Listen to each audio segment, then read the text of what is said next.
صحیح بخاری حدیث نمبر 376۔ ابو حذیفہ وہب بن عبداللہ سے روایت ہے کہ میں نے رسول اللہ صلی اللہ علیہ وسلم کو ایک سرخ چمڑے کے خیمہ میں دیکھا، اور میں نے یہ بھی دیکھا کہ بلال رضی اللہ عنہ نبی کریم صلی اللہ علیہ وسلم کو وضو کرا رہے ہیں، اور ہر شخص آپ کے وضو کا پانی حاصل کرنے کے لیے ایک دوسرے سے آگے بڑھنے کی کوشش کر رہا ہے۔ اگر کسی کو تھوڑا سا بھی پانی مل جاتا تو وہ اسے اپنے اوپر مل لیتا، اور اگر کوئی پانی نہ پا سکتا تو اپنے ساتھی کے ہاتھ کی تری ہی حاصل کرنے کی کوشش کرتا۔ پھر میں نے بلال رضی اللہ عنہ کو دیکھا کہ انہوں نے اپنی ایک برچھی اٹھائی جس کے نیچے لوہے کا پھل لگا ہوا تھا، اور اسے انہوں نے گاڑ دیا۔ نبی کریم صلی اللہ علیہ وسلم ڈیرے میں سے ایک سرخ پوشاک پہنے ہوئے تہبند اٹھائے ہوئے باہر تشریف لائے، اور برچھی کی طرف منہ کر کے لوگوں کو 2 رکعت نماز پڑھائی۔ میں نے دیکھا کہ آدمی اور جانور برچھی کے پرے سے گزر رہے تھے۔ صحیح بخاری حدیث نمبر 377۔ لوگوں نے سہل بن سعد ساعدی سے پوچھا کہ منبر نبوی کس چیز کا تھا؟ آپ نے فرمایا کہ اب دنیائے اسلام میں اس کے متعلق مجھ سے زیادہ جاننے والا کوئی باقی نہیں رہا ہے۔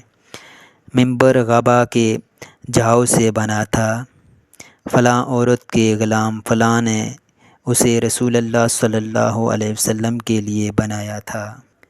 جب وہ تیار کر کے مسجد میں رکھا گیا تو رسول اللہ صلی اللہ علیہ وسلم اس پر کھڑے ہوئے، اور آپ نے قبلہ کی طرف اپنا منہ کیا اور تکبیر کہی، اور لوگ آپ کے پیچھے کھڑے ہو گئے۔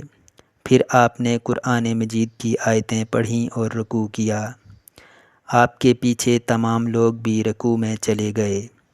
پھر آپ نے اپنا سر اٹھایا، پھر اسی حالت میں آپ الٹے پاؤں پیچھے ہٹے، پھر زمین پر سجدہ کیا، پھر منبر پر دوبارہ تشریف لائے اور قرات کی، پھر رکوع کیا، پھر رکوع سے سر اٹھایا اور قبلہ ہی کی طرف رخ کیے ہوئے پیچھے لوٹے اور زمین پر سجدہ کیا۔ یہ ہے منبر کا قصہ۔ امام ابو عبداللہ بخاری نے کہا کہ علی بن عبداللہ مدینی نے کہا کہ مجھ سے امام احمد بن حنبل نے اس حدیث کو پوچھا۔ علی نے کہا کہ میرا مقصد یہ ہے کہ نبی کریم صلی اللہ علیہ وسلم نماز میں لوگوں سے اونچے مقام پر کھڑے ہوئے تھے، اس لیے اس میں کوئی حرج نہ ہونا چاہیے کہ امام مقتدیوں سے اونچی جگہ پر کھڑا ہو۔ علی بن مدینی کہتے ہیں کہ میں نے امام احمد بن حنبل سے کہا کہ سفیان بن عیینہ سے یہ حدیث اکثر پوچھی جاتی تھی، آپ نے بھی یہ حدیث ان سے سنی ہے؟ تو انہوں نے جواب دیا کہ نہیں۔